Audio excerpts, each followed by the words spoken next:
कुंज बिहारी।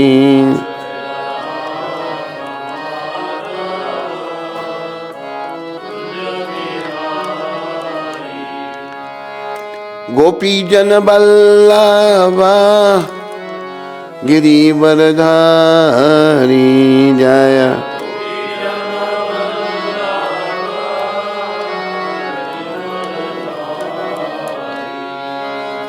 गोपी जन बल्लभा गिरिवरधारी।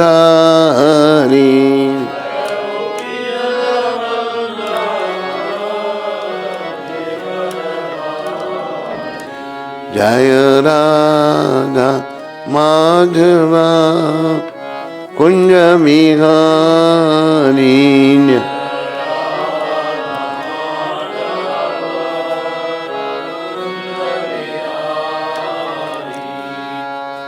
यशोदानंदन ब्रज जन रंजन।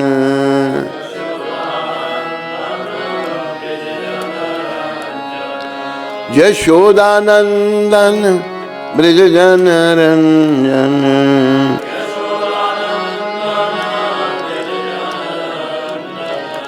यशोदानंदन ब्रज जन रंजन।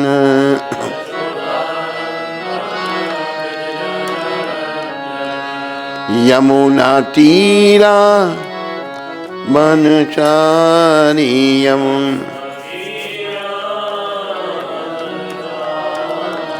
यमुना तीरा बनचारी यमुना। जय राधा माधवा कुंज बिहारी।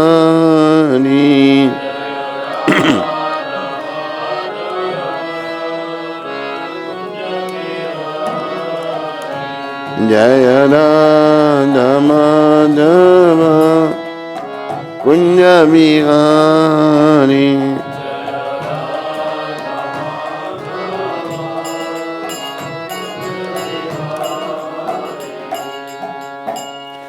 जय ओम विष्णुपाद परमहंस परिव्राजकाचार्य अष्टोत्तर सचरी श्रृंखला भक्ति वेदांत गोस्वामी महाराज श्रील प्रभुपाद की जय।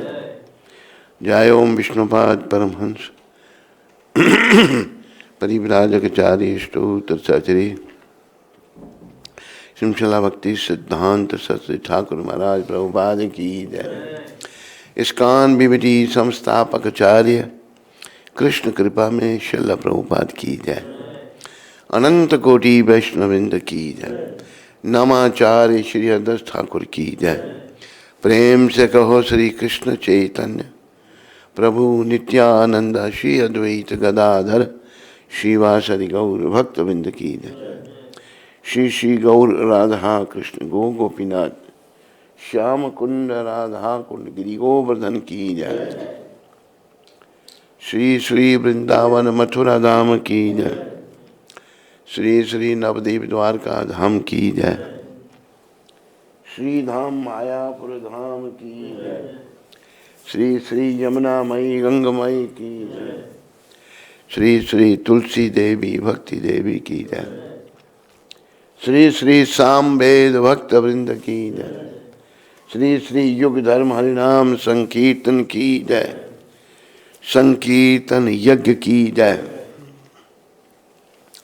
हमारे प्यारे गुरुदेव पूरी दुनिया में सनातन धर्म का हरि नाम का प्रचार करने वाले अति दयालु परम कृपालु पतित पावन श्रील प्रभुपाद की जय। पतित पावन श्रील प्रभुपाद दिव्य पुस्तक विचारण की जय। निताय गौर प्रेमानंदी निताय गौर प्रेमानंदी। सब भक्तों की जय जयकार। सब भक्तों की जय जयकार। गुरु और गौरांग की जय जयकार।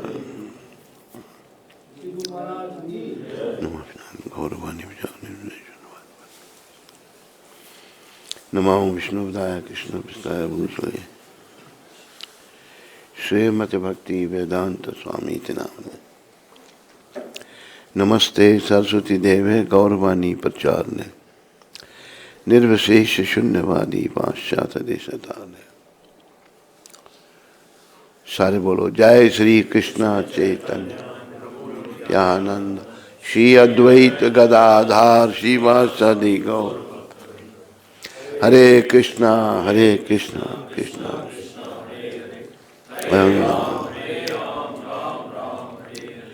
हरे कृष्णा कृष्णा कृष्णा हरे राम राम राम हरे कृष्णा हरे राम हरे कृष्णा हरे राम राम राम हरे कृष्णा हरे राम राम राम हरे कृष्णा कृष्णा कृष्णा हरे राम राम। नमो विष्णुपदाय कृष्णा पृष्ठाय भूतले श्रीमते भक्ति वेदांत स्वामी ति नामने। नमस्ते सरस्वती देवे गौरवाणी प्रचार्य निर्विशेष शून्यवादी पाश्चात्य देशता। आज 7 तारीख और शनिवार। आप सबका स्वागत और धन्यवाद। इससे पहले हम दामोदर अष्टक जो पढ़ रहे थे कल, उसको पढ़ना शुरू करें। कुछ थोड़ी और हम चर्चा करेंगे। देखो, ये बात हम सबको ध्यान में लानी है। प्रभुपाद जी जैसे संत समझा रहे हैं, शास्त्र भी बता रहे हैं, प्रभुपाद वही कहते हैं जो शास्त्र में है। बात क्या ध्यान में लानी है कि हम सब हैं, शुद्ध हैं। ये गीता में चर्चा की है प्रभुपाद जी ने। हम सब शुद्ध हैं और सारे भौतिक कलमोशों से रहित हैं, लेकिन भौतिक जगत के संपर्क में आकर हम अशुद्ध हो गए हैं। भौतिक जगत के संपर्क में क्यों आए? अपनी गलती से। गलती क्या थी? भगवान से लग रहा कि हम सुख भोगना चाहते थे। आध्यात्मिक जगत में तो भगवान पर निर्भर रहना पड़ता है, वही उसी में सुख शांति है। लेकिन आंशिक स्वतंत्रता का हम लोगों ने दुरुपयोग किया और हम भगवान से लग रहा कि सुखी होना चाहते थे। हमारा यहाँ पतन हो गया। तो हम में बहुत सारे दोष आ गए। आज सुबह के कथा के प्रसंग में एक कथा आई। महाराजा वासुदेव जी की, एक राजा थे, उनका नाम था वासुदेव। तो इनके माध्यम से हम समझेंगे वासुदेव जी इतने अच्छे थे, इतनी महान आत्मा थे, कहीं भी दोष नहीं देखते थे। वो किसी में दोष नहीं देखते थे। तो ये दोष हम सब में आया, दोष दृष्टि सब में आ गई है। हम सब एक दूसरे के दोष देखते हैं। पर इस दृष्टि को प्रभुपाद कृपा से और हरि नाम प्रभु की कृपा से, गौर नेता की कृपा से दोष दृष्टि को हमने दूर करना है, ठीक करना है। तो वासुदेव जो थे वे कहीं दोष नहीं देखते थे। उन पर देवराज इंद्र बड़े प्रसन्न थे कि देखो कितने अच्छे राजा हैं ये, कहीं दोष नहीं देखते किसी में। उन्होंने अपनी इंद्र सभा में, देवताओं के सभा में, स्वर्ग लोक में चर्चा की। तो देवता लोग कहते हैं कि मनुष्य, एक संसार का मनुष्य कैसे हम देवताओं से अच्छा हो सकता है। तो इंद्र जी ने कहा कि आप फिर परीक्षा ले लो उनकी। एक तरफ से महाराजा वासुदेव की सवारी आ रही थी, वो आ रही थी, तो एक देवता वहां, उसने एक कुत्ते का रूप धारण कर लिया। कैसा कुत्ता? सड़ा हुआ, दांत निकले हुए उसके बाद, शरीर सड़ गया है। पशु पक्षियों के शरीर पड़े पड़े सड़ जाते हैं। तो वो देवता ये देखना चाहता भी इस सड़े हुए कुत्ते में क्या इनको अच्छा दिखाई देता है। तो उनके जो साथ चल रहे थे राजा वासुदेव जी के साथ, सब नाक मुंह रोने लगे, बदबू आ रही है कुत्ते से सड़ा हुआ। लेकिन वासुदेव जी ने क्या किया, कहते देखो इसके दांत कितने हैं, कलियों की तरह, उसमें भी गुण निकाल दिया, कोई दोष नहीं देखा उसमें। इस कुत्ते के दांत जो हैं कितने सुंदर हैं। तो वो देवता फिर प्रकट हो गए, उन्होंने उनको वर दिया कि वाकई आप महान हैं। तो हमें इस प्रसंग से ये शिक्षा लेनी है। याद रखो, हम ये शरीर नहीं है, हम इस भौतिक जगत से नहीं है, पर ऐसा कहना तो पर्याप्त नहीं है, हमने ऐसा अनुभव करना है, रियलाइज करना है। तो रियलाइज कैसे होगा? पहले थ्योरी प्रैक्टिकल सुनेंगे, फिर धीरे धीरे प्रैक्टिकल करेंगे, इसको जीवन में धारण करेंगे कि मैं ये शरीर नहीं हूँ, मैं जीवात्मा हूँ और मेरा संबंध परमपिता परमात्मा भगवान से है। तो दोष दृष्टि हम सब में है, इसको दूर करना है। इससे पहले आत्मा शरीर से दूर हो, इस वासुदेव जी के प्रसंग में दोष दृष्टि को दूर करना है। क्योंकि हम, जैसी हमारी दृष्टि है वैसे सृष्टि हमको नजर आती है। अगर मेरी दोष दृष्टि है, सब जगह दोष ही दोष दिखाई देंगे मेरे को। तो साधुओं का स्वभाव क्या है? वो दोष में भी गुण देखते हैं।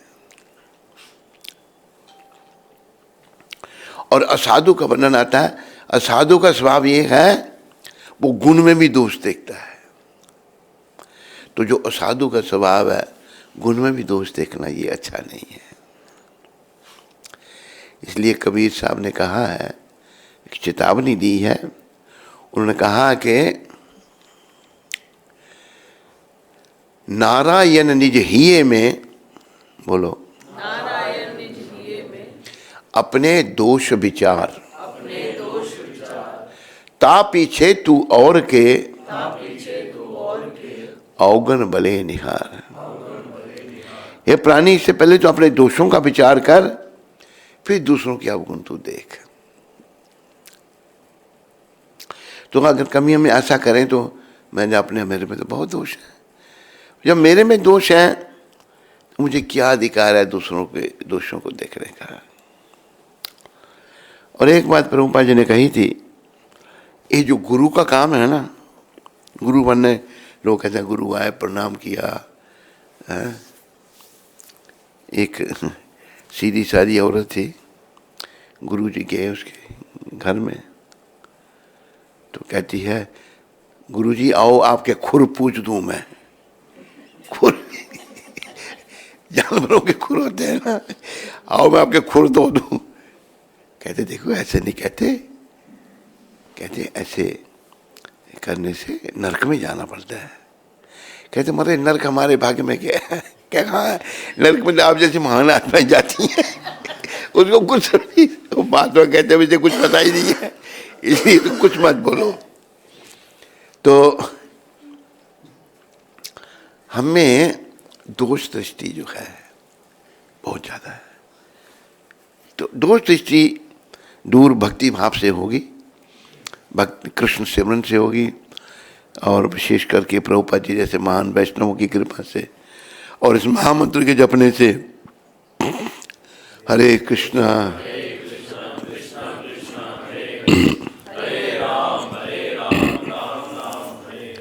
अच्छा, गुरु का बड़ा काम क्या है? शिष्य के दोषों को निकालना। और प्रायः शिष्य अपने दोष नहीं निकालना चाहते क्योंकि वो बद्धावस्था में है। मुक्तावस्था की ओर ना अभी बढ़े हैं वो, ना कुछ प्रगति हुई है। तो प्रभुपाद कहते थे अंग्रेजी में, ours job is a thankless job. गुरु का काम ऐसा है जिसका कोई धन्यवाद नहीं करेगा, कोई शिष्य धन्यवाद। लेकिन सदगुरु जो हैं दोष निकालते ही निकालते हैं। प्रभुपाद जी बहुत डांट लगाते थे हमको, ये उनकी कृपा थी। संत जो सच्चे प्रभुपाद जैसे संत जो हैं डांटते हैं, तो मैंने जब पूछा उनको, मैंने प्रभुपाद आप जब हम पर गुस्सा करते हो तो हमें क्या करना चाहिए? कहते तुम्हें हंसना चाहिए। मैंने ऐसा क्यों? कहते कोई दुनिया में इतने लोग हैं, कोई उनको नहीं सुधार रहा। गुरु जब शिष्य को डांटता है इसका मतलब उस आत्मा पर परमात्मा श्री कृष्ण की कृपा हो रही है गुरु के माध्यम से। तो हमें जो है अपने दोषों को निकालना है और गुणों को अर्जित गुण लाने हैं, प्रयास करना उसके लिए। और देखो आत्मा तो निकलने के मार्ग में है, शरीर को छोड़ने के रास्ते में है, कभी भी छोड़ सकती है वो, कभी भी आत्मा शरीर को छोड़ सकती है कर्मों के अनुसार। जरूरी नहीं है कि किसी ने 100 साल ही शरीर में रहना है, कई 100 साल रहने वाले भी होते हैं, लेकिन जरूरी नहीं है हर एक ही ऐसा। अपने अपने कर्म है। कर्म प्रधान विषभ करी राखा, जो जस करे सो तस फल चाखा। भगवान ने कर्मों को प्रधान करके रखा है, जिसने जैसा फल कर्म किया वैसा फल उसको मिला। तो दोषों को निकालना है। और हम सब जानते हैं कितने क्या दोष मेरे में हैं, हम सब जानते हैं। लेकिन एक और दोष हमें क्या है कि हम अपने दोषों को दोष नहीं समझते, अपने दोषों को हम महान समझते हैं। ये मेरे में गुण है, ये गुण नहीं है। तो संतों की वाणी से और शास्त्रों की कथनों से, भागवत अपना भागवत महापुराण, दूसरा भक्तमाल भक्तों के लीलाओं से, भक्तों की कथाओं से, भक्तों की कथाओं से बहुत कुछ सीखने को मिलता है। तो ये जो वासुदेव जी की कथा है ये भी भक्तमाल में ही है। तो हमें हर समय अपने दोषों का चिंतन करना चाहिए और दूसरों के गुणों का, अपने दोषों का और दूसरों के गुणों का। अपने दोषों को जब हम सोचेंगे ना तो उनको निकाल भी सकेंगे, पर हमारा एक दोष ये है कि हम अपने गुणों को सोचते हैं। जब गुणों का हम चिंतन करते हैं वो चले जाते हैं, और दूसरों के दोषों को देखते हैं वो हम में आ जाते हैं। तो हमें अपने दोषों को निकालना है। वासुदेव महाराज की कृपा से बड़े वो राजा थे पर बड़े महान, कहीं दोष दिखता ही नहीं था उनको। हर जगह दोष में भी गुण निकाल लेते थे वो। जैसे सड़े हुए कुत्ते में भी उन्होंने निकाल दिया, दांत बड़े अच्छे हैं इसके, कलियों की तरह। तो साधु का ये स्वभाव है, सब जगह गुण देखता है, और असाधु का वर्णन आता है वो गुण में भी दोष देखता है। महाप्रभु के समय में एक रामचंद्रपुरी हुए। महाप्रभु जो थे उनके गुरु ईश्वरपुरी जी महाराज थे।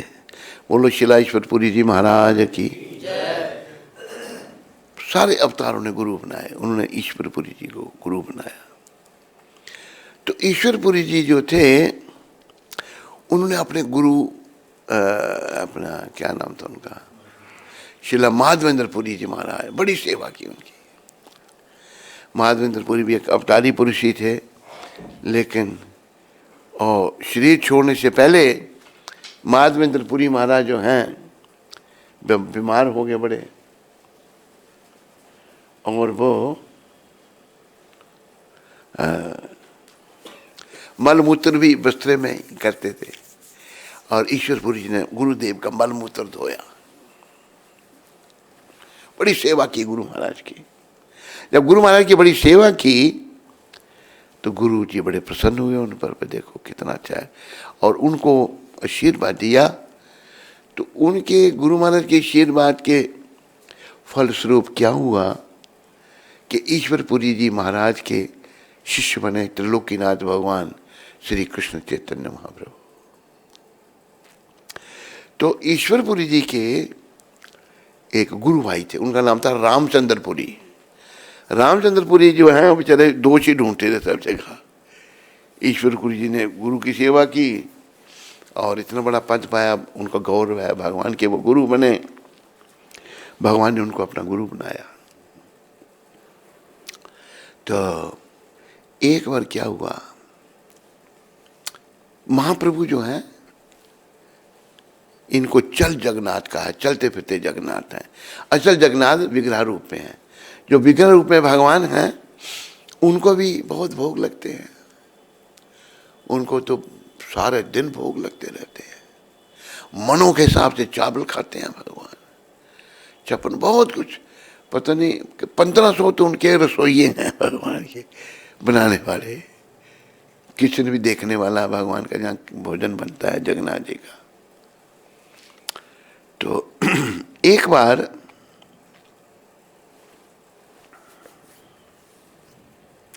दो प्रसंग बीच में आते हैं। एक बार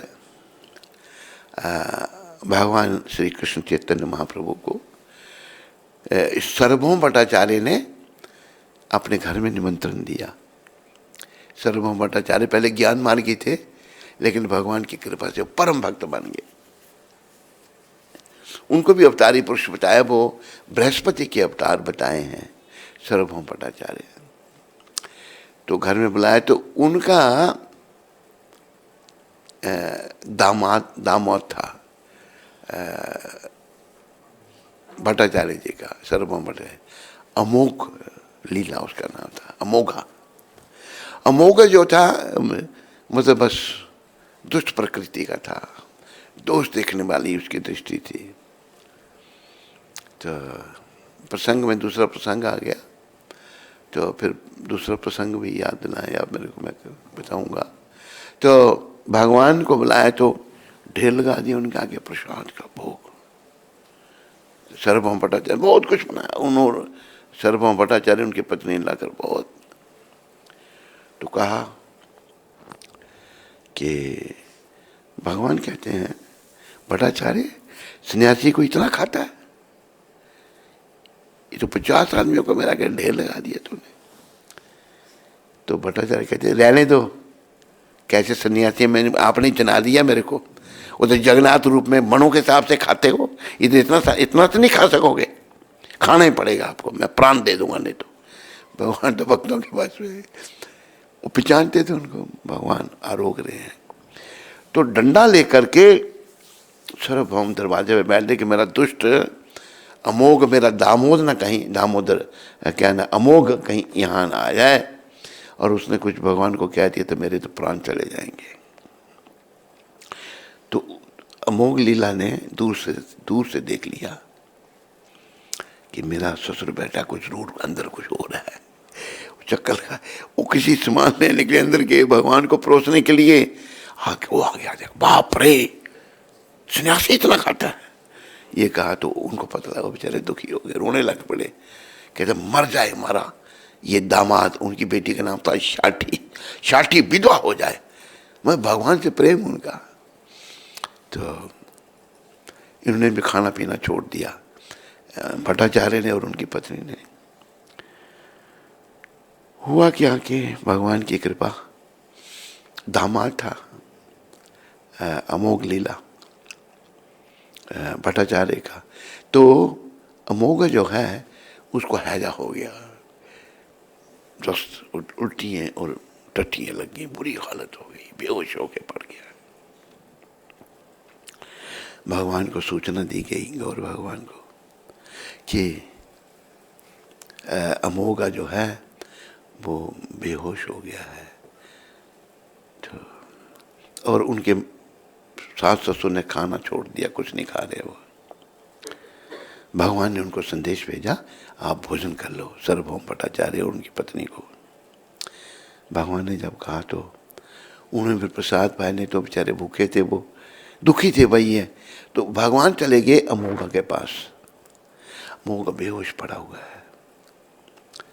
भगवान ने उसकी छाती पे हाथ रखा, हाथ फेरा, तो उसको भगवान की जब कृपा मिली, हाथ फेरा, तो कहते मैं बड़ा पापी हूँ, थप्पड़ मार मार के मुंह लाल कर दिया उसने, खून निकाल दिया मुंह से, मैं बड़ा पापी हूँ, बड़ा। तो भगवान कहते हैं अमोघ, ब्राह्मणों के तेरे में ईर्ष्या कहाँ से आ गई? ईर्ष्या क्यों करता है तुम? ब्राह्मण को ईर्ष्यालु नहीं होना चाहिए, जो ईर्ष्या करता है वो तो बड़ी पतित आत्मा है। नहीं महाप्रभु मैं बड़ा पतित हूँ, बड़ा। भगवान ने उसको भी आशीर्वाद दिया और उधर से सार्वभौम भट्टाचार्य पर भी कृपा की। अभी दूसरा प्रसंग ऐसा ही, एक बार भगवान भोजन कर रहे, भक्त बहुत परोसते थे उनको, भाई जगन्नाथ है, एक चल जगन्नाथ है, महाप्रभु जो कृष्ण चैतन्य महाप्रभु चल जगन्नाथ, अचल जगन्नाथ मूर्ति रूप में विराजमान है। तो इतनी देर में रामचंद्रपुरी आ गए, जो बस दोष ढूंढने वाले। उधर अमोघा को ही यही बीमारी थी। रामचंद्रपुरी जो ईश्वरपुरी के गुरु भाई थे, महाप्रभु के जो गुरु के गुरु भाई हैं, आए देखो भावरे सन्यासी कितना खाता है ये। तो उन्होंने कोई बुरा नहीं माना। भगवान ने खाना छोड़ दिया, खाना छोड़ दिया।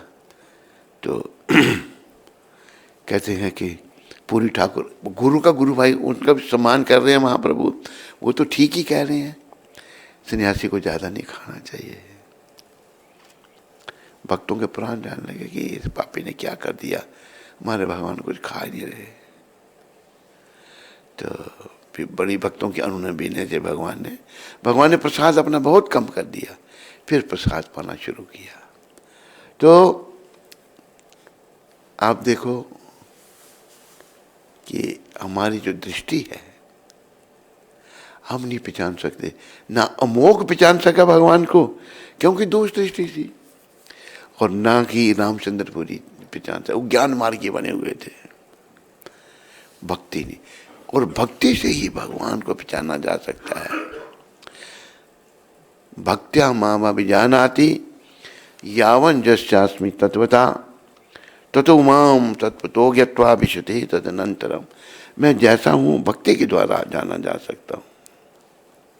भगवान खुद गीता में कह रहे हैं। तो भक्ति को हमने अपने जीवन में लाना है।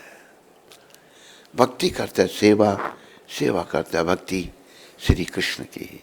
विग्रह रूप में कृष्ण की सेवा करोगे, सभी कार्य करते हैं भगवान। तो विग्रह भी ये भगवान का अवतार है। मंत्रों के द्वारा भगवान का आह्वान किया जाता, तो विग्रह में, मूर्ति में भगवान प्रवेश करके रहते हैं। भगवान गौर निताय की एक भक्त माता हुई पिछी माँ, बड़े घर से थी। तो ये जो गौर निताय हैं, ये थे मुरारी गुप्त जी के। चैतन्य लीला में मुरारी गुप्त जो हैं, वे हनुमान जी के अवतार बताए हैं। तो मुरारी गुप्त जो थे वो इनकी सेवा करते थे। फिर मुरारी को लीला संपन्न हो गई, फिर सेवा उनको मिली। तो एक बार पिछी माँ जो थी, जहाँ मुरारी गुप्त के गौर निताय विराजमान थे, वहाँ पर आई। तो भगवान के दर्शन का पिछी माँ बहुत बड़े घर से थी, वहीं रह गई, और वो बड़े लाड प्यार से भगवान की सेवा करने लगी। भगवान को प्यार चाहिए, और क्या दे सकते हैं उनको, प्यार उन्हीं का स्वरूप है। बड़ी सेवा करने लगी। तो माँ वृद्ध हो गई, तो गोसाई को उन्होंने सेवा सौंपी। गोस्वामी को बंगाली में गोसाई कहते हैं, कि मेरे पुत्र रूप में मानती थी वो अपने गौ निताय को, तो इनकी सेवा करो।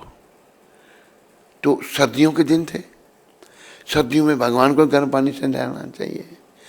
गोसाई इतना भावुक नहीं था, भाव नहीं था उसमें, उसने ठंडे पानी से भगवान को स्नान करा दिया। स्नान करा दिया तो सिंहासन में पधरा दिया। पिसी माँ आती थी दर्शन करने, और आपको बता दें वो जो पिसी माँ के जो गौ नेता हैं, जो ओरिजिनली मुरारी गुप्त जी के थे, वो यहीं वृंदावन में आ गए हैं, वृंदावन में ही हैं, आप लोग दर्शन कर सकते हैं उनके।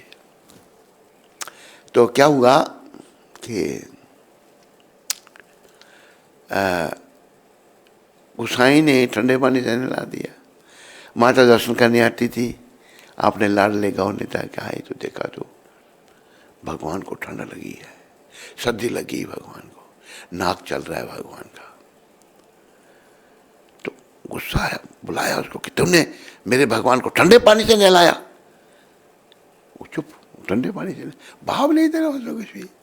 मूर्ति रूप में भगवान ऐसे एक साधारण व्यक्ति की तरह बन जाते हैं सेवा लेने के लिए। तो तूने ठंडे पानी से नहलाया, उनको ठंडी लग गई है। उन्होंने अपनी साड़ी का पल्लू आगे किया कि छिड़क, एक भाषा में सिनक कहते हैं, कहते छिड़क, यूपी में कहते नाक छिड़कना, यही कहते हैं ना, हिंदी में कहते सिन, हमारी वहाँ कहते नाक सिनकना, अलग अलग भाषा है। तो माता ने तो साड़ी का पल्लू आगे क्या थिंक उसमें देखा, तो भगवान ने तो उन नाक पर उसमें खुशबू आ रही है, भगवान के नाक से निकला है। तो मूर्ति सेवा कर स्वीकार करती हैं, और जीव का धर्म सेवा है। तो हम यहाँ भौतिक जगत में आप फंसे हैं, और हमें बस प्रभुपद कृपा से गौ निताय की, राधा कृष्ण की सेवा करके यहाँ से निकलना है। बस इस संसार में रहने का मन तो हमारा मलिन हो गया है ना, मन में दोष आ गए हैं बड़े। मन अपने आप को ये शरीर समझ रहा है, मैं जो शरीर हूँ, शरीर तो है नहीं हम। मन का सूक्ष्म रूप है, पृथ्वी जल वायु आकाश अग्नि, 5 ये शरीर, मन बुद्धि और अहंकार, ये सूक्ष्म रूप से हमारे शरीर में रहते हैं। मन भी सूक्ष्म रूप से है, बुद्धि भी सूक्ष्म रूप से है, अहंकार भी है। तो हमें इस कोठरी से निकलना है बाहर, शरीर से। ये जो जन्म मरण का चक्कर है ना, इससे निकलना है। पहले तो बात ये सोचनी है भाई मैं ये शरीर नहीं हूं, बार बार चिंतन करना है। एक मैं आपको छोटा सा, मुझे एक महात्मा जी से दिल्ली में सीखने को मिला था ये, तो थोड़ा तो मैं आपको भी सिखा देता हूँ, अगर आप चाहो तो अच्छा अभ्यास कर सकते हैं इसका। चौकड़ी लगा के बैठ जाओ, तो क्या करना है, ओम को गुंजायमान करना। ओम,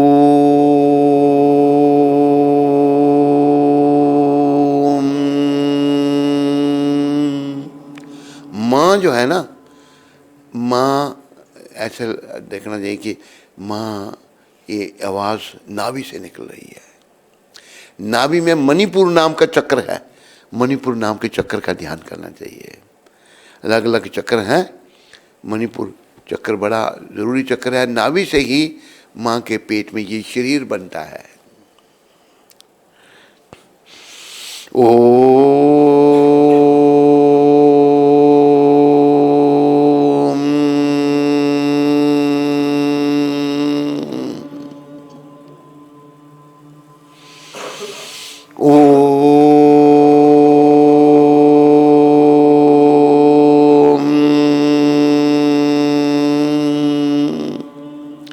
जब माँ शब्द है ना, तो ये भाई नाभि से आवाज़ निकल रही है।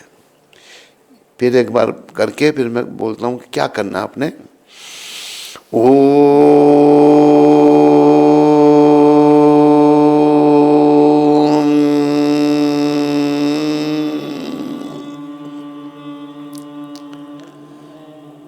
नाभि में ध्यान करते हुए आपने क्या करना है? मैं ये शरीर नहीं, मैं ये शरीर नहीं, मैं ये शरीर नहीं, मैं जीवात्मा हूँ, मैं जीवात्मा हूँ, मैं जीवात्मा हूँ। I am not this body, I am not this body, I am not this body, I am soul, I am soul, I am soul, and I am part and parcel of Super Soul Sri Krishna. I am part and parcel of Super Soul Sri Krishna. तो ये चिंतन हमने करना है, नाभि में चिंतन, क्योंकि हमारा मन इतना खोया हो गया कि हम भूल ही जाते हैं इस बात को। खोयापन है ना, मैं ये शरीर नहीं, ये, और नाभि में ध्यान करना है। और जब नाभि में ध्यान करें आप, और फिर एक बार करो, फिर क्या करना है?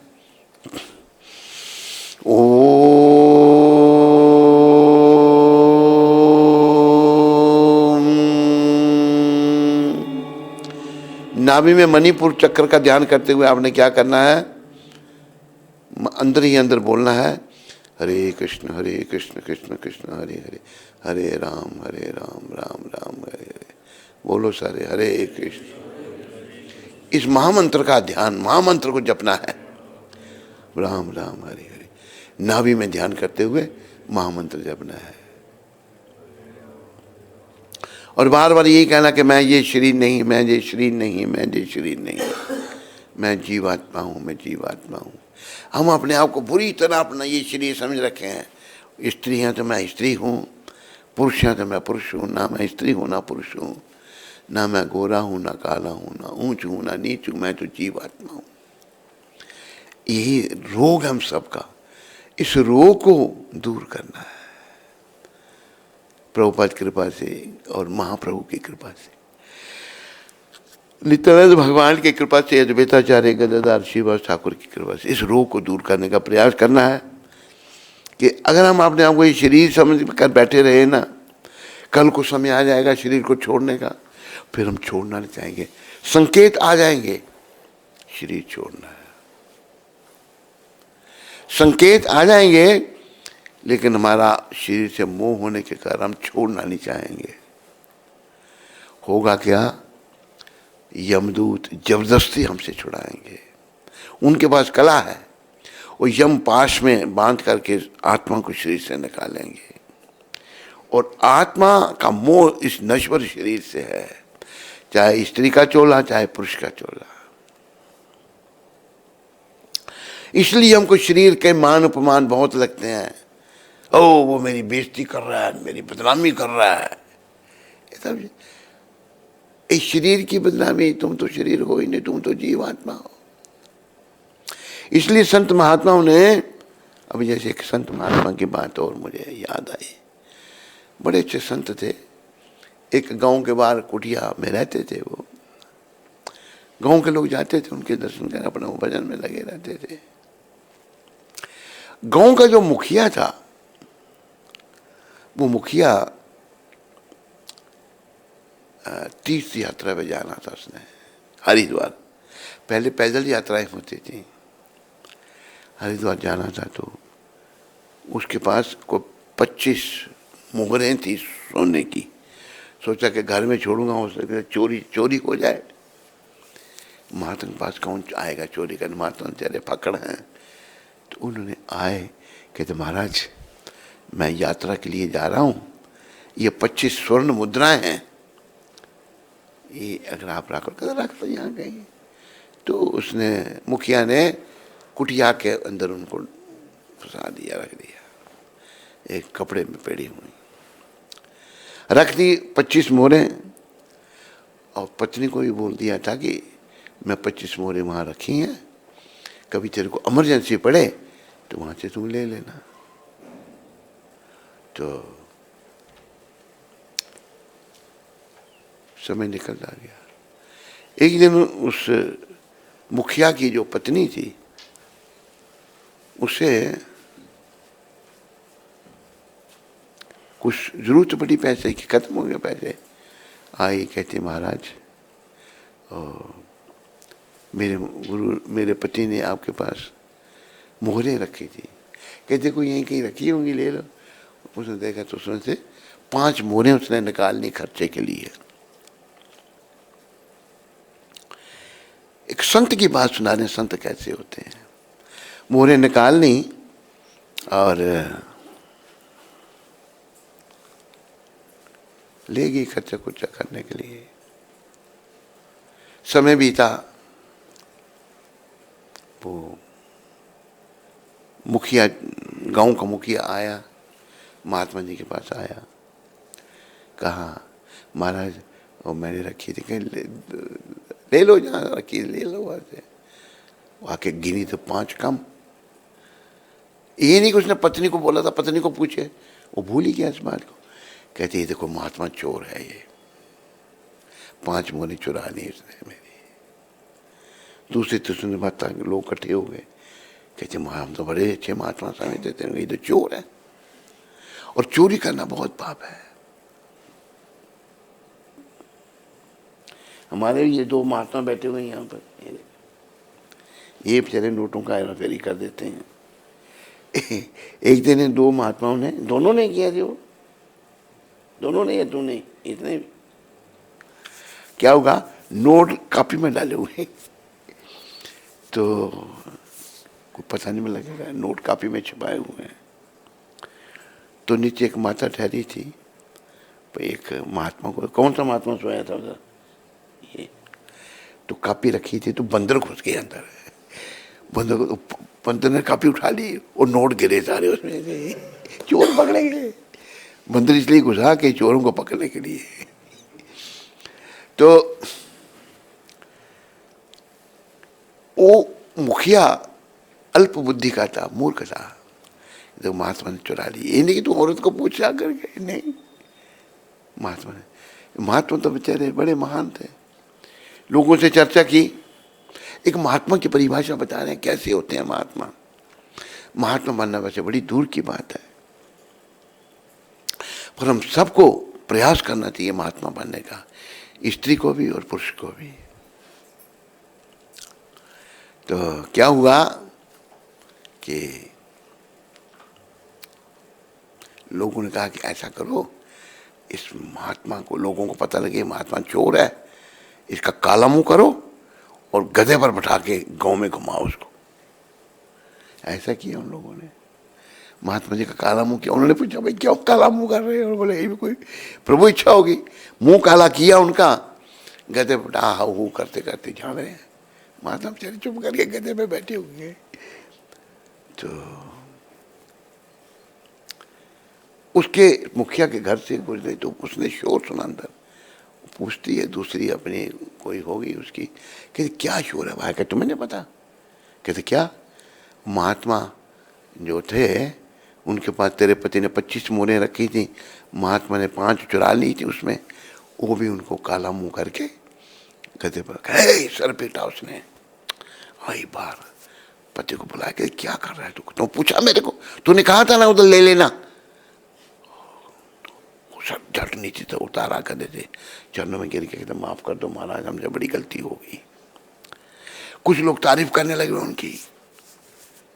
तो महात्मा ने उधर मट्टी पड़ी थी, कहा ये मट्टी का जो मुठ है, राख जो भी है, ये तारीफ करने वाले के सर पर, एक मुट्ठी राख मेरी निंदा करने के सर, निंदा करने वाले के सर पर, दोनों को एक समान। तो साधु जो हैं निंदा चुगली से कोई उनको असर, क्योंकि वो आत्मा के स्तर पर है। निंदा की, उनकी गधे पे बैठाया, कभी भी कोई प्रभु की इच्छा होगी। ऐसा होता है, कोई कर्म चलते हैं पूर्व जन्म के, कई जन्मों के। तो हमें जो है महात्मा बनना है, निंदा स्तुति से ऊपर उठना है। कोई हमारी स्तुति करेगा हम खुश हो जाएंगे, निंदा करेगा तो दुखी हो जाएंगे। लेकिन हमें भगवत प्राप्ति करने के लिए निंदा और स्तुति से ऊपर उठना है, याद रखो इस बात को। तो और महात्मा की परिभाषा भगवान ने भी गीता में समझाई है। भगवान ने कहा कि महात्मा नस्तु माम पार्थ देवीं प्रकृतिम आश्रिता भजन्ते अनन्य मनसो गत्वा भूतादिम अव्ययम्। जो महात्मा है मेरी देवी प्रकृति के अधीन हो जाता है। देवी प्रकृति कौन है? नहीं पता? राधा रानी। महात्मा जो राधा जी के अधीन होते हैं, और जो आसुरी प्रकृति है जो हम सब हैं, वो अपना दुर्गा के अधीन है। दुर कहते हैं किले को, जो उनके अंदर रखती हैं उन सबको, वो दुर्गा है। दुर्गा माता ने हमको इस भौतिक रूपी किले में रखा हुआ है, और उस भौतिक रूपी किले से हमने निकलना है, और हमने अपने धाम को, अपने घर को वापस जाना है। तो महात्मा सबने बनना है। मान सम्मान की परवाह नहीं करनी चाहिए, पर हमें ऐसा लगता है कोई मान करे तो खुश हो जाते हैं हम, अपमान करे तो दुखी हो जाते हैं। नहीं, हम जीवात्मा हैं। मान सम्मान, मान अभिमान शरीर का है, हम तो शरीर हैं ही नहीं। हमने जीवन काल में इन बातों को सीखना है, ताकि हम अपने गंतव्य स्थान को, हमारा गंतव्य स्थान है भगवान का धाम। इस संसार में, दुख रूपी संसार में हमने सोए नहीं रहना, कुछ करना है। करना क्या है? शरीर के स्तर से ऊपर उठना है, और शरीर के स्तर से ऊपर उठने का जो हम सब प्रयास कर रहे हैं, प्रभुपाद की कृपा से बहुत सारे घर बार छोड़ के आ गए हैं, भक्ति कर रहे हैं, भगवान के चरणों में समर्पण किया है। समर्पण करने का उनकी प्रक्रिया को अपनाया है। और मैं आपको बताऊं, जब कोई समर्पण करता है तो भगवान दिखा देते हैं लीला करके, तूने समर्पण किया है, मैं तेरे साथ ये करता हूं। एक आत्मा समर्पण कर दिया उसने, वो आत्मा डॉक्टरी पढ़ी हुई, MBBS किया होगा, लेकिन उस आत्मा को बीमारी लगी थी। ठुसु ठुसु क्या कहती थी वो आत्मा? क्या? ठुसु ठुसु। मैंने कहा भाई, कहते ये बीमारी है क्रॉनिकल लैरेंजाइटिस, ये बीमारी। मैंने तो डॉक्टर इसका इलाज का करिए, ठीक नहीं हो सकती, कोई इलाज नहीं। तो मेरे साथ वो आत्मा चल रही है, ठुचु ठुचु कर रही है, बार बार बार, होश होश होश होश होश, ठुच ठुच ठुच ठुच हो रहा है, खांसी नहीं जाती, क्रॉनिकल खांसी। तो आत्मा ने समर्पण कर दिया, तो भगवान देख रहे हैं, कृष्ण देख रहे हैं, हम सबको देख रहे हैं।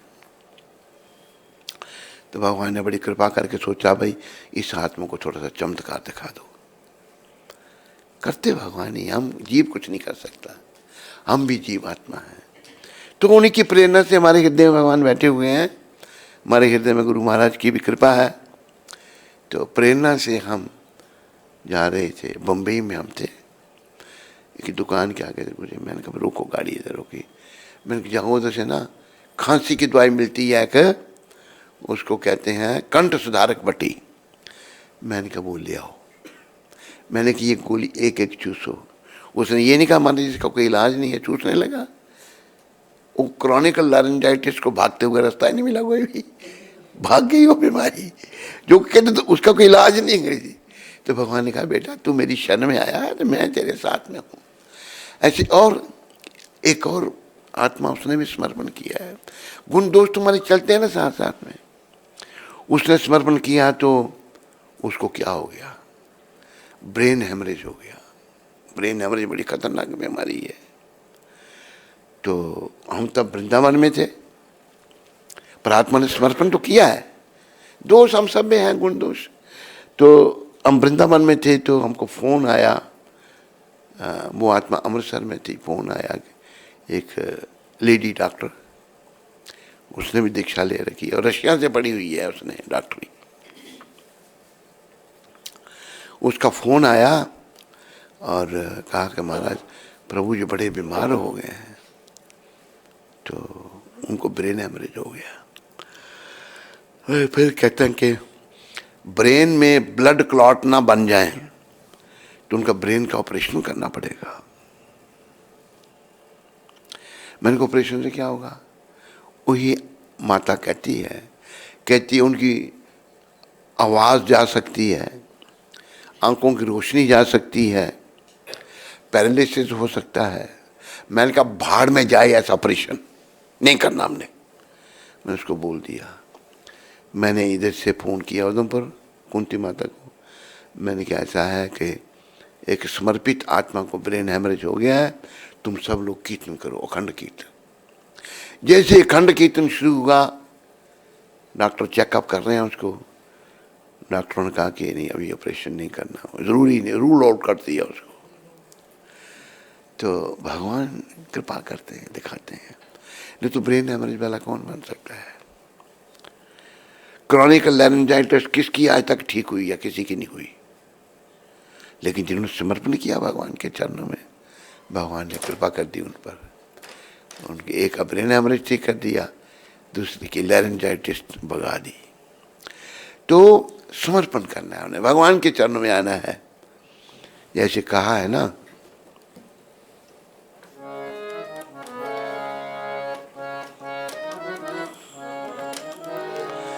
जो तुझसे न सुलझे तेरे उलझे हुए धंधे, जो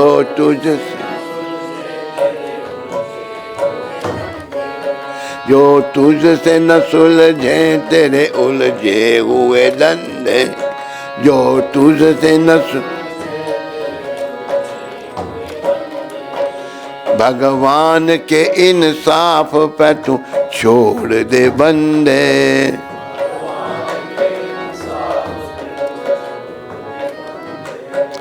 तेरी समस्या जिनका समाधान नहीं हो रहा है ना, तू भगवान पे छोड़ दे। भगवान के इंसाफ पे तू छोड़ दे बंदे, तो क्या होगा? जो तू न कर सका वो भगवान करेगा, जो तू न कर सका वही तेरी मुश्किल आसान करेगा, ही तेरी जो तू नहीं कर सका, तेरे जो धंधे नहीं सुलझ रहे, भगवान पे तू छोड़ना ही बड़े, छोड़ते नहीं। मन हमारा ऐसा है, नहीं छोड़ता है, मन ऐसा मलिन है हमारा। जो तुझसे न सुलझे तेरे उलझे हुए धंधे, भगवान के इंसाफ पे तू छोड़ दे बंदे।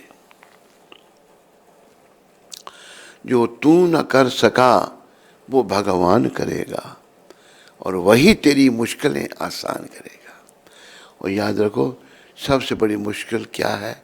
जन्मन का चक्कर, आवागमन का चक्कर, बार बार माँ के घर में आना, जन्म लेना, मरना, ये बड़ा दुखदाई है। इस जन्मन के चक्कर को भी, इस उलझन को भी भगवान ही सुलझाएंगे। ये बहुत बड़ी उलझन है, हम नहीं सुलझा सकते इसको। भगवान पे छोड़ेंगे तो वो उनकी कृपा से कुछ भी हो सकता है। तो हम लोग कलयुगी जीव इन बातों को समझे। और दूसरा एक बात और ध्यान रखो कि जब हम किसी अच्छे मार्ग पर चलें, हमको कुछ अच्छा लगे। अब जैसे आप लोग तकरीबन सब आते हो रोज सत्संग में, तो आपको अच्छा लगता है यहाँ पर? जिस जिसको नहीं लगता हाथ खड़ा करो, और जिस जिसको लगता है उसको, सबको लग रहा है। तो आपने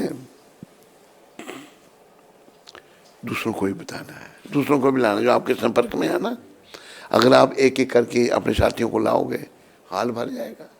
ये बात करने से भगवान खुश होते हैं, कृष्ण प्रसन्न होते हैं। कृष्ण, हम सब कृष्ण के हैं।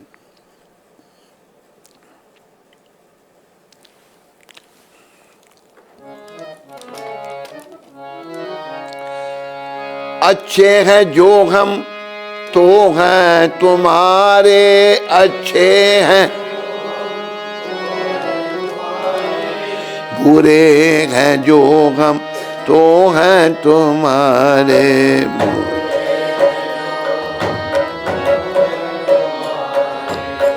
अच्छे हैं जो हम तो हैं तुम्हारे, अच्छे हैं यो बुरे हैं जो हम तो हैं तुम्हारे।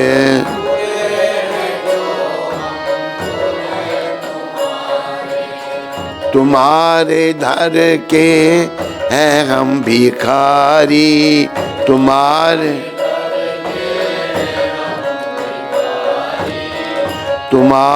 दर के हैं हम दो भिखारी, तुम्हारे दया करोगे दयालु भगवन।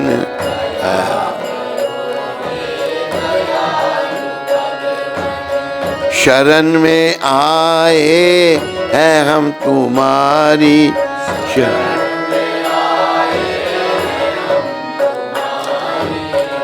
दया करो हे दयालु भगवन।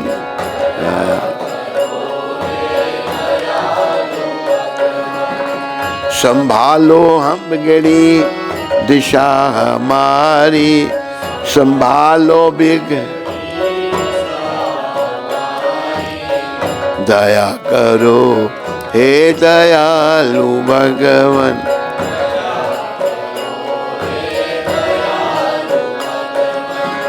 ना हम में बल है ना हम में बुद्धि,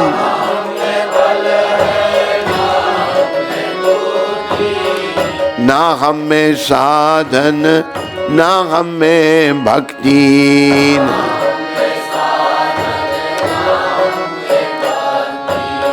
तुम्हारे दर के हैं हम भिखारी,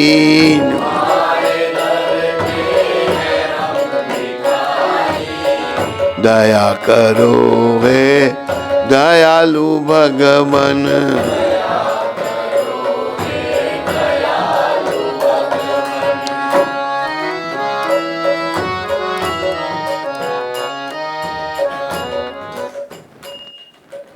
अरे उसको नहीं, हाँ उंगली उधर करने दिखाई नहीं दे रहा तेरे को।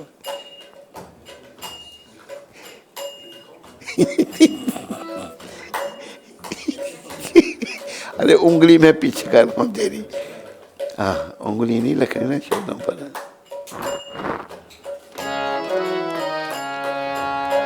जो तुम हो पिता तो हम हैं बालक, जो तुम हो जो तुम हो ठाकुर तो हम पुजारी।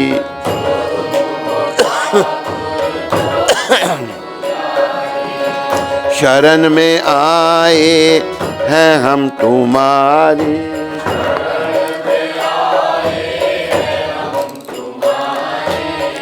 दया करो है दयालु भगवन।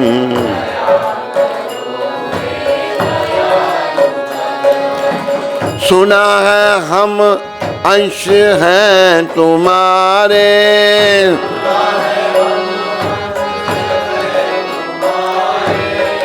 तुम ही हो सच्चे प्रभु हमारे, तुम ही हो।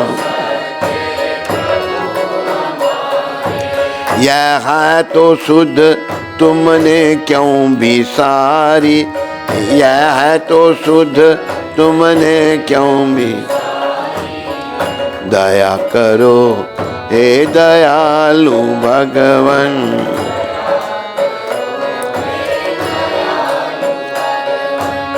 शरण में आए हैं हम तुम्हारी,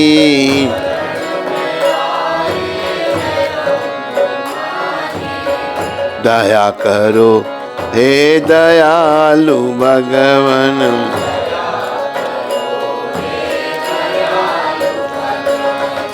बुरे जो हैं हम तो हैं तुम्हारे,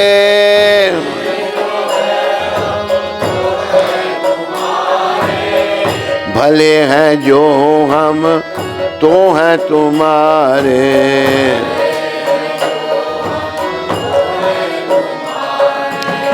तुम्हारे दर के हैं हम भिखारी, तुम्हारे दया करो है दयालु भगवन।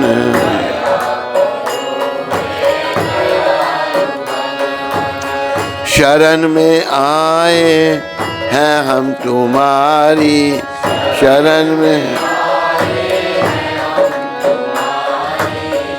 दया करो हे दयालु भगवन।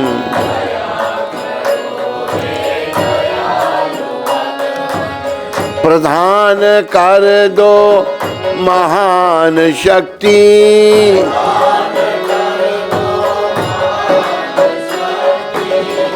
भरो हमारे में ज्ञान भक्ति।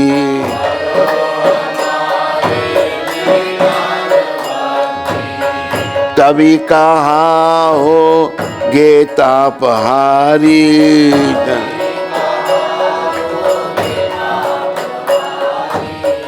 दया करो है दयालु भगवन।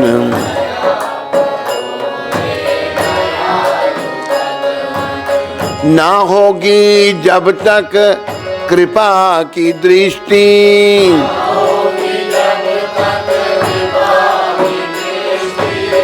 ना होगी जब तक दया की दृष्टि, ना होगी ना तुम तब तक हो न्यायकारी, ना तुम तब तक हो।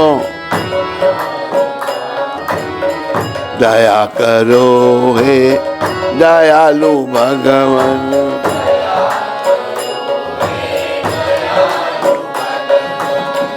कृपा करो हे कृपालु भगवन।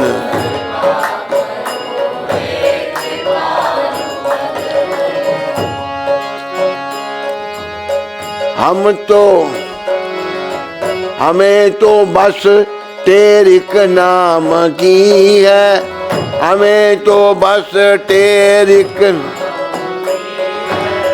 पुकार ये राधे श्याम की है।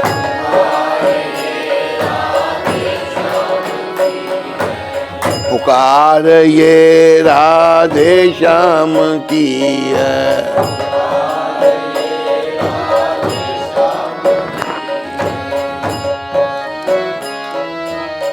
तुम्हारी तुम जानो निरवकारी,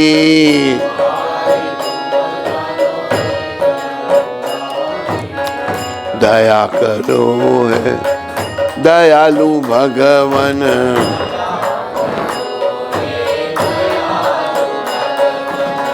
कृपा करो है कृपालु भगवन।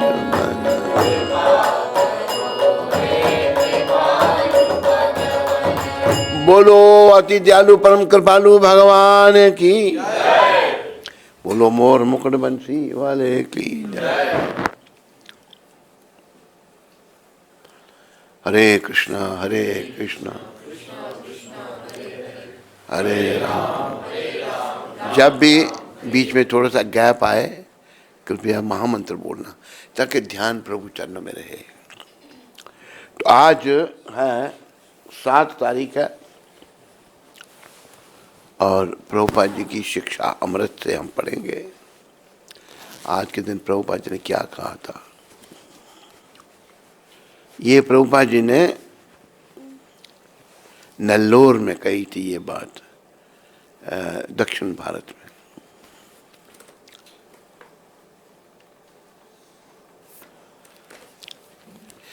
प्रभुपाद कह रहे हैं कई बार गुरु भाइयों में थोड़ी गलतफहमी हो जा सकती है, आपस में मिसअंडरस्टैंडिंग हो जाती है गुरु भाइयों में।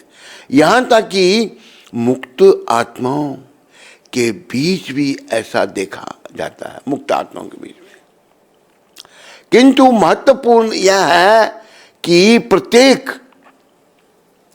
भक्त गुरु के मार्ग निर्देशन में श्री कृष्ण की सेवा में संलग्न है।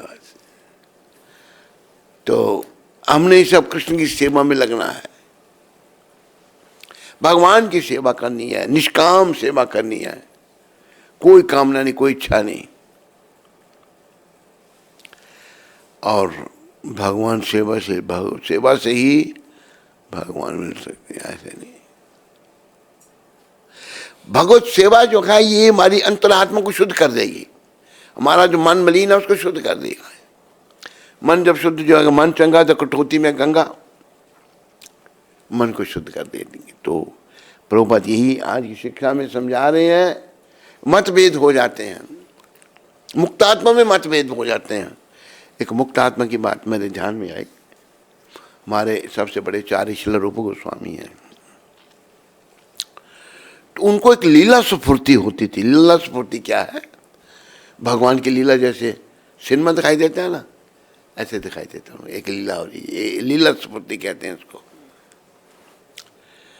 तो एक दिन ये बैठ करके एक लीला के दर्शन कर रहे थे। लीला इस प्रकार थी कि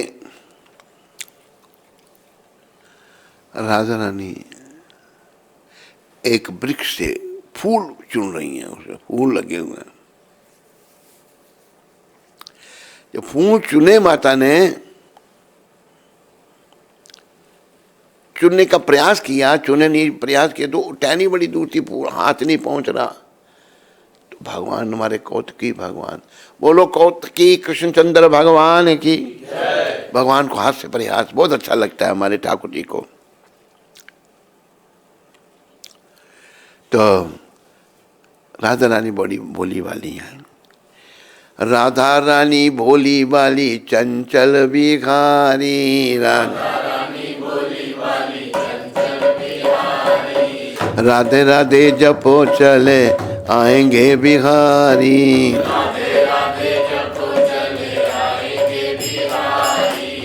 आएंगे बिहारी चले आएंगे बिहारी, राधे राधे राधे रटो चले आएंगे बिहारी। तो टहनी नहीं मिल रही, तुम्हारे भगवान आए। धीरे धीरे राधा रानी को पता नहीं लगा, और टहनी को चुका दिया। राधा ने पकड़ लिया, जगन माता ने पकड़ ली टहनी, फूल चुनने लगी उनमें से।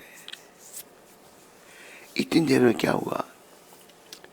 ये लीला स्फूर्ति किसको हो रही है? रूप गोस्वामी प्रभुपाद को। बोलो श्रील रूप गोस्वामी प्रभुपाद की। बात मिसअंडरस्टैंडिंग ही कर रहे हैं। मुक्त आत्मा में मिसअंडरस्टैंडिंग हो जाती है, प्रभुपाद ने यहाँ लिखा है, बताया है। तो क्या हुआ?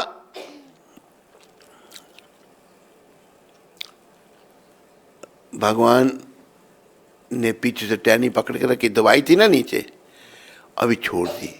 राधा रानी हाथ से पकड़ी तो राधा रानी लटक गई, टहनी ऊपर चली गई। और ये दृश्य देख रहे थे कौन? रूप गोस्वामी प्रभुपाद। उनकी हंसी निकल गई, हंसने लगे। हंसने वाली बात है, भगवान ने क्या किया। इतनी देर में उसी समय उनको एक कंजन कृष्णदास जी मिलने आए। उनकी लंगड़े थे, वो आए मिलने के लिए आए। तो उनको कोई होगी बात, तो आज वो हंस रहे हैं। उनको लगा कि देखो मैं लंगड़ा हूं इसलिए मेरे को देखे ही हंस रहे हैं, पर वो बात नहीं थी। पर वो भी वैष्णव। जब हंसने लगे तो उनकी लीला स्फूर्ति बंद हो गई। लीला जो दिखाई देती, तो बड़े परेशान हो गए वो, क्योंकि लीला स्फूर्ति तो महान आत्माओं का एक दिव्य कार्य है ना। उनको कभी कोई लीला भगवान की दिख रही है, कभी कोई लीला दिख रही है, तो बंद हो गई, तो दुखी हो गए। लीला स्फूर्ति बंद हो गई। उनके बड़े भाई श्रील सनातन गोस्वामी प्रभुपाद, जिनको अपने गुरु तुल्य मानते थे, उनके चरणों में प्रणाम किया। कहते हैं कि मैं बहुत दुखी हूँ गुरुदेव। कहते क्या बात? कि मुझे लीला स्फूर्ति बंद हो गई, मैं लीला नहीं दिख रही भगवान की। कि फिर आपसे कोई अपराध हो गया? कहते मैंने जान के तो कोई अपराध किया नहीं, कहते अनजाने में हो गया होगा। कि पता कैसे लगे? कि फिर ऐसा है, यहाँ के सभी वैष्णवों को अब न्योता दो, उनको बुलाओ यहाँ पर खाने के लिए। प्रसाद पाने के लिए। जो नहीं आए समझ लेना उसके प्रति आपका अपराध हुआ है। उन्होंने ऐसे ही किया। कंजन कृष्णदास जी को जब बुलाया गया और नहीं आए तो रूप गोस्वामी प्रभुपाद उनके पास आए गए, मेरे से कोई अपराध हुआ है? कहते हाँ। क्या हुआ है? उस दिन मैं आपको मिलने आया और आप मेरे को देख के हंसने लगे क्योंकि मेरी टांगे खराब है। नहीं, मैं आपको देख के नहीं हंसा था, मैं ये लीला देख रहा था भगवान की। एकदम सुन के भाई ये झूठ तो बोलते नहीं, सच कह रहे हैं। जब उनके मन से बात निकली उनको फिर लीला स्फूर्ति शुरू हो गई। तो मिसअंडरस्टैंडिंग हो जाती है, पर हमें प्रभुपाद जी के आगे से भक्ति करते रहना है, नियमों का कड़ाई से पालन करना है, प्रचार करते रहना है, पुस्तकों का वितरण करना है, जैसे तैसे भी जो है ये कार्य आगे बढ़ाना है। बोलो मोर मुकुट बंसी वाले की, बोलो पतित पावन शिला प्रभुपाद की, श्री गुरु महाराज की जय।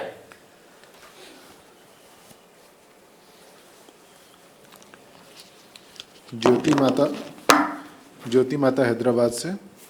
मेरे प्यारे गुरु महाराज जी के श्री चरणों में मेरा कोटि कोटि प्रणाम। मेरे प्यारे गुरुदेव, आप मेरे गुरु, मेरे आध्यात्मिक पिता, मेरे डॉक्टर हो।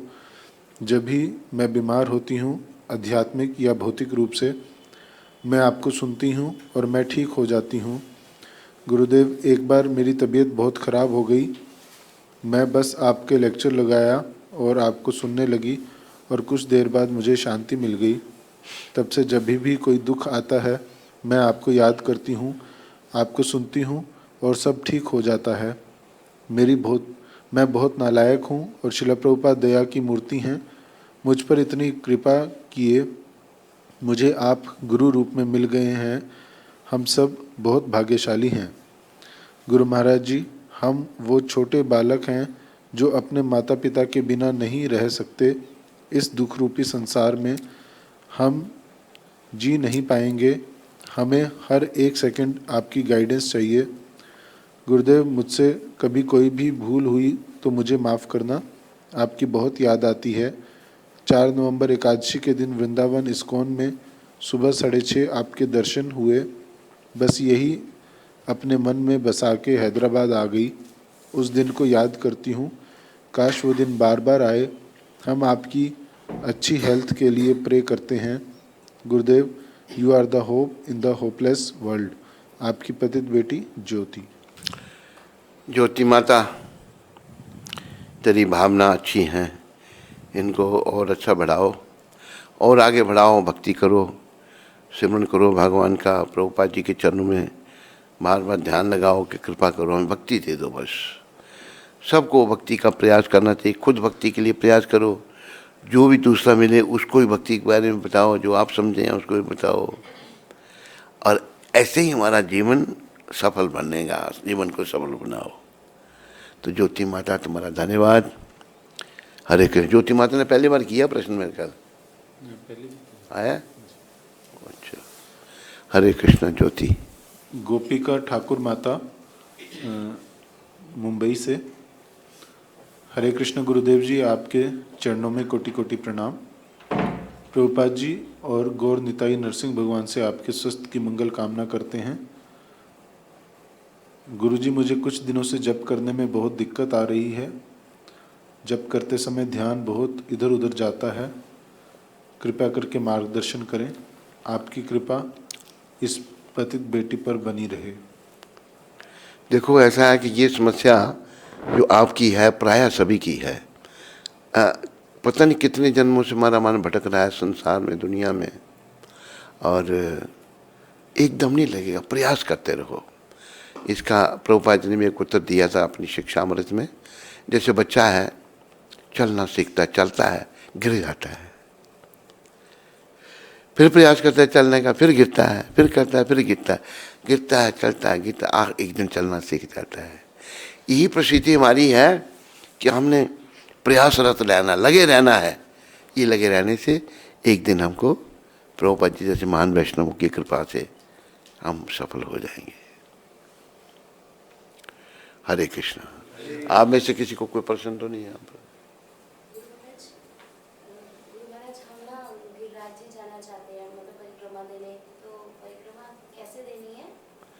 प्रकरण में जैसे सब देते हैं। नहीं, राधाकुंड से परिक्रमा उठानी है या दान दान घाटी से?